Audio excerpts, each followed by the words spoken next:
सो आज हम बात करने वाले हैं कुछ न्यूज़ के बारे में जो कि इन्फोसिस से रिलेटेड है और इसके रिसेंट ही परसों नंबर आने वाले हैं। सो उससे पहले जो ब्रोकरेज की कॉल्स हैं उनको भी हम देखेंगे और प्रमोटर्स इसमें कॉन्स्टेंटली बाइंग करते जा रहे हैं उनके बारे में हम देखेंगे। म्यूचुअल फंड्स, बहुत से म्यूचुअल फंड्स ने अपनी होल्डिंग बढ़ाई है, वो भी हम डिटेल में देखेंगे। और इसी के साथ साथ ये एक ऐसा स्टॉक है जो बाई हिस्टोरिकली प्रूवन है, जिसने बाईबैक, डिविडेंड, बोनस सब कुछ दिया है और ये आगे भी हमें दे सकता है। बाईबैक तो इसका चल ही रहा है, जो इसके स्टेक होल्डर्स हैं उनको पता ही होगा कि इसका ऑलरेडी बाईबैक अभी चल रहा है और साथ ही साथ डिविडेंड ये मई में देता है, हिस्ट्री रही है इसकी। सो वो भी हम एक्सपेक्ट कर सकते हैं आने वाले रिजल्ट में इसके, और फॉर श्योर बोनस भी आने वाले टाइम में हमें मिलेगा। तो चलिए क्विकली एक बार शुरू करते हैं।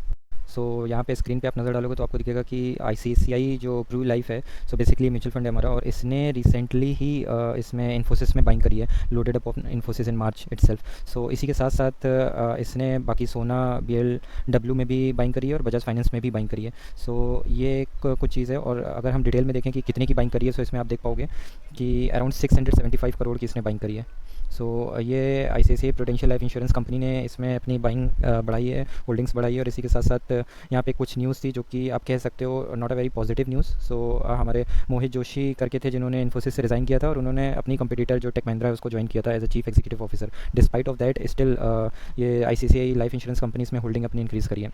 इसी के साथ साथ आप देखोगे तो स्लाइटली सा टाटा और टाटा लाइफ इंश्योरेंस और कोटक लाइफ इंश्योरेंस के साइड से स्लाइटली सा रिड्यूस किया है, might be they are doing profit booking. So ये कुछ चेक पॉइंट्स थे। देन यहाँ पे अगर हम ब्रॉडली एक बार नज़र डालें कि जो म्यूचुअल फंड्स, जितनी भी हमारी टोटल म्यूचुअल फंड्स इंडस्ट्रीज़ जितनी हैं और जितने भी हमारे एयूएम हैं डिफरेंट डिफरेंट म्यूचुअल फंड्स में, सो उनका जो आप एक स्टैटिक्स देखोगे यहाँ पे स्क्रीन पे, तो हर साल का अवेलेबल है। तो मतलब क्वार्टर बाई अक्टूबर, नवंबर, दिसंबर, जनवरी, फरवरी, 5 महीने का हमारे पास अवेलेबल है। और यहाँ पे आप नज़र डालोगे तो आपको दिखेगा कि जितनी भी ये ब्लू वाली जो आपको दिख रही है ये होल्डिंग्स हैं, और बेसिकली इसमें ग्रीन वाले जो हैं ये बाइंग है और रेड वाली जो है ये सेलिंग है, जो कि इंडिकेट कर रहे हैं यहाँ पे। सो बेसिकली आप नज़र डालोगे तो होल्डिंग्स हर बार ही ऑलमोस्ट कॉन्स्टेंट ही रही है, कोई ज़्यादा इतना खास डिफरेंस नहीं दिखा है।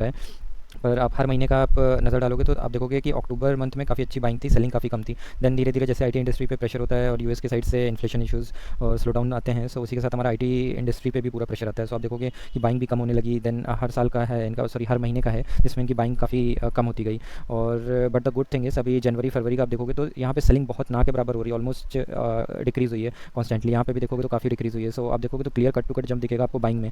सो जैन और फेब में हमारी अच्छी खासी बाइंग हुई है। So that's a very good sign from mutual fund side. और इसी के साथ यहाँ पे अगर स्क्रीन पे कुछ बड़े बड़े म्यूचुअल फंड्स के एयूएम्स को देखें, सो आप ये देखोगे तो आईसीआईसीआई प्रूडेंशियल लाइफ इंश्योरेंस जो कंपनी है उसका एक फ़ंड है टेक्नोलॉजी फंड ग्रोथ करके। सो बेसिकली इसका आप देखोगे तो इन्होंने 6.93%, ये हमारा लेटेस्ट फरवरी का डेटा है। और इसमें सॉरी ये ग्रीन वाला जो है ये मार्च का डेटा है और रेड वाला जो हमारा फरवरी का डेटा है। तो फरवरी में सेल आउट हुआ था बट मार्च में इन्होंने इंक्रीज़ किया। सिमिलरली आपको दिखेगा कि मार्च एंड के बाद जो डेटा आया है, एसबीआई फ्लेक्सी कैप ने भी 26% के साथ अपनी होल्डिंग्स बढ़ाई है। और इसमें आईसीआईसीआई प्रूडेंशियल ने भी, इसमें जो इनका दूसरा फंड है फंड ग्रोथ करके, उसमें भी इन्होंने अपनी होल्डिंग्स बढ़ाई है। इसी के साथ आपको बाकी भी कुछ नामी यहाँ पे म्यूचुअल फंड्स के यूएम आपको दिखेंगे, जैसे एसबीआई ब्लू चिप करके है, इसने भी अपनी होल्डिंग्स इंक्रीज़ करी है। देन फ्रैंकलिन करके है जिसने कि अच्छा खासा होल्डिंग्स बढ़ाई है, अराउंड 26%। और आईसीआईसीआई का अगर अगेन हमारे पास तीसरा एयूएम फंड है जिसने कि अराउंड 36% की अपनी होल्डिंग्स इंक्रीज़ करी। सो हमें क्लियरली दिख रहा है कि म्यूचुअल फंड्स इसमें दबा के पूरा माल उठाते ही जा रहे हैं, क्योंकि उनको बहुत अच्छे से पता है आगे आने वाले टाइम में जैसे इन्फ्लेशन और यूएस के शायद से प्रेशर कम होगा,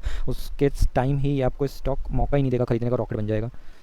और यहाँ पे हमारे कुछ फंड हाउस की रेटिंग्स हैं जिनको हम एक बार नज़र डालते हैं। सो आप देखोगे तो एचडीएफसी सिक्योरिटीज़ है, सो इसने जो टारगेट है वो बाइंग की कॉल दी है और टारगेट 1815 का दिया है, तो बहुत ही अच्छा टारगेट है, अपसाइड ग्रोथ काफ़ी अच्छी है। तो करंट मार्केट प्राइस पे स्टॉक अभी अवेलेबल है अराउंड 1400 के आसपास। और आप देखोगे तो सीनियर मैनेजर हैं इस पाटिल करके, सो बेसिकली ये एनालिस्ट हैं और इन्होंने ये भी इन्फोसिस पे काफ़ी बुलिश है। यहाँ पे आप नज़र डालोगे तो इन्फोसिस पे काफ़ी बुलिश है और ये रिवर्सल जोन यहाँ से मान रहे हैं कि ये जो स्टॉक इस जोन में बार बार परफॉर्म कर रहा है, 1370 से 1400 के बीच में परफॉर्म कर रहा है। सो ये जोन जैसे ही खत्म होता है, सो आगे से चल के ये काफ़ी अच्छा परफॉर्मेंस दे सकता है। और इनके हिसाब से जो शॉर्ट टर्म का आप देखोगे टारगेट है वो 1480 का है। और मतलब ये ट्रेडर्स के लिए स्पेसिफिकली अगर आपको इसमें ट्रेड करना है ट्रेडिंग के पर्पज़ से, सो आप स्टॉप लॉस लगा के चल सकते हो। बट हम तो यहाँ पे क्लियरली लॉन्ग टर्म इन्वेस्टमेंट के हिसाब से ही बात करते हैं। सो उस हिसाब से 1800 के लॉन्ग टर्म टारगेट दिए गए हैं। और इसी के साथ हमारे कोटक सिक्योरिटी से भी एक एनालिस्ट हैं सुमित पोखराना करके, सो बेसिकली इन्होंने भी कुछ टारगेट्स दिए हैं और ये भी बुलिश ही दिख रहे हैं हमारे इन्फोसिस स्टॉक पे। सो बेसिकली इनका मानना क्या है कि इनके जो बुलिश होने का रीज़न है वो जो आप कह सकते हो कि इनके जो क्लाइंट बेस इन्फोसिस का वो बहुत ही रोबस्ट क्लाइंट बेस है, एक तो ये रीज़न हो गया। देन इनका जो डिजिटल में जो इन्होंने कामकाज बहुत अच्छे तरीके से किया है, सो उसमें भी अनदर रीज़न है जिसकी वजह से ये बुलिश हैं। और इसी के साथ साथ जो इन्होंने फाइनेंशियल ईयर 24 का एंड दिया है वो इन्होंने अराउंड 15% का रेवेन्यू ग्रोथ बताया है। और सिमिलरली उसी के साथ साथ 15.9% का रेवेन्यू ग्रोथ फाइनेंशियल ईयर 25 का भी दे रखा है और ये भी काफ़ी बुलिश है, जो कि बाइंग रेटिंग के साथ इन्फोसिस को रिकमेंड कर रहे हैं। इसी के साथ जैसे हमने स्टार्टिंग में ही वीडियो में बोला था कि ऑलरेडी ये बाईबैक चल रहा है, सो जो लोग ने ऑलरेडी जिनके पास इन्फोसिस स्टॉक है उनको ये बात पता ही होगी, और जिनको नहीं पता है तो उनके लिए जस्ट क्विक अपडेट है कि इन्फोसिस का ऑलरेडी बाईबैक अभी करंटली चल रहा है, और ये बाईबैक चलेगा आपका 6 जून 2023 तक, जो कि शुरू हुआ था दिसंबर 7 से। सो तब से अच्छा खासा इन्फोसिस बाईबैक के जरिए एक्यूमुलेट करते जा रहे हैं अपने स्टॉक, और यहाँ पे आप देखोगे तो अब तक टोटल इन्होंने 9300 करोड़ का शेयर बाईबैक किया है। उसी के साथ आप देखोगे तो जो परसेंटेज है वो अराउंड 1.44% आता है टोटल इक्विटी का, और इनका जो एवरेज प्राइस बनता है जिन पे इन्होंने बाइंग करी है वो 1539 ये टोटल इनका बन रहा है, और जबकि जो हायर साइड था वो 1850 का लेके चले थे, जिसके हिसाब से इन्होंने जितने भी स्टॉक्स बाई बैक करें वो अराउंड अभी करेंटली डिस्काउंट के साथ करें, अराउंड 16.6% लोअर साइड पे ही करे हुए हैं। सो अभी भी अच्छा खासा टाइम है, जून 6 तक का टाइम है जब तक इन्फोसिस बाइक करता रहेगा। और उसी के साथ अगर हम नज़र डालें जैसे कि इनका बाईबैक चल रहा है, सो आप इस डेटा पे नज़र डालोगे जो कि प्रमोटर होल्डिंग्स है। सो सितंबर में मतलब सितंबर से पहले भी आप देखोगे तो ऑलमोस्ट ये कांस्टेंट ही रही थी, 13.11 के साथ प्रमोटर होल्डिंग्स थी, बट बाईबैक के बाद धीरे धीरे होल्डिंग्स इनकी ग्रेजुअली इंक्रीज होती जा रही है। सो इसका मतलब प्रमोटर्स कॉन्स्टेंटली बाइंग करते ही जा रहे हैं अपने बाईबैक के थ्रू, और that's a very good sign, क्योंकि हम कितनी भी R&D कर लें, हम कितना भी स्टॉक के बारे में न्यूज़ देख लें, हम कितने भी यूट्यूब पर वीडियोज़ देख लें, बट जो प्रमोटर्स को अपनी कंपनी के बारे में पता होता है उनसे अच्छा कोई भी नॉलेज नहीं गेन कर सकता है। तो जब प्रमोटर्स ही बाइंग कर रहे हैं so it's a clear short indication कि इसमें आप अगर अभी इस लेवल पे भी बाइंग करते हैं तो आगे चल के इन्फोसिस आपको बहुत अच्छा प्रॉफिट गेन करके दे सकता है। सो प्लीज़ स्टडी वेल, और इसमें इस करंट लेवल पे भी बाइंग की जा सकती है। इसी के साथ जैसे हमने बात करी थी कि इसकी हिस्ट्री रही है और ये ग्रोथ तो देता है, ग्रोथ के साथ साथ द बेस्ट पार्ट इस ये डिविडेंड भी बहुत अच्छा देता है। सो लास्ट 2 ईयर्स के अगर हम यहाँ पे नज़र डालें 2021-22 की, सो हर मई मंथ में इनका डिविडेंड आता ही है। पहले 21 में 15 का था, देन 22 में ग्रेजुअली इन्होंने थोड़ा सा इंक्रीज़ किया, 16 का हुआ। सो इस बार जो 13 तारीख को नंबर आने वाले हैं, 13 अप्रैल को, जो कि परसों ही है, सो उस टाइम हमको ये पता चल जाएगा कि ये डिविडेंड कंपनी देने वाली है कि नहीं। वैसे तो 99% चांसेस हैं कि डिविडेंड देंगी, बट विल मेक श्योर जैसे इनके रिजल्ट आते हैं, और उसी के साथ हम उस पर भी वीडियो कवर करेंगे और will get to know.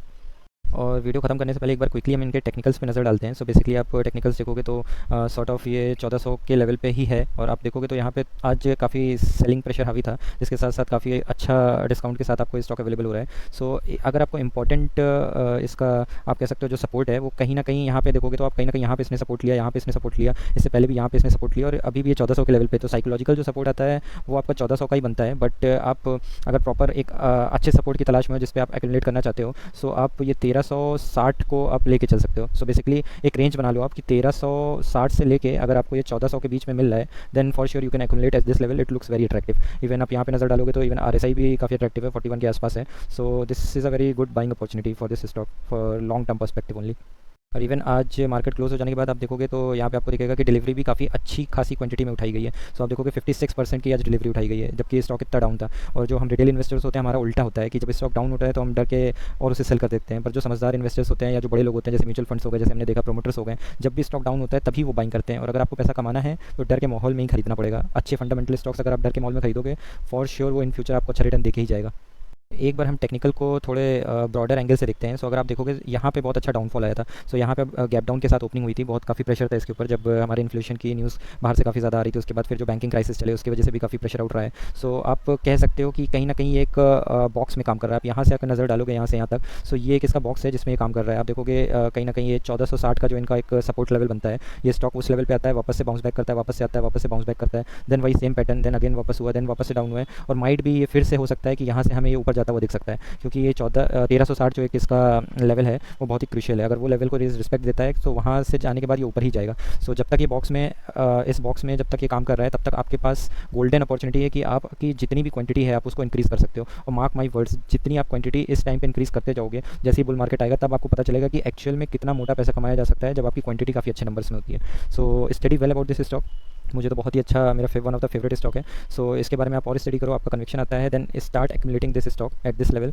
For sure it will reward you. और जैसे ही इसके रिजल्ट्स अनाउंस होते हैं उसके ऊपर हम वीडियो बनाएंगे और उसका वीडियो भी लेके आप लोगों के साथ आते हैं। Thank you so much guys. और आपका कोई भी सजेशन है तो हमको कमेंट डाउन करें, और appreciate us by liking our videos and by subscribing to our channel. Thank you so much, have a good night, bye.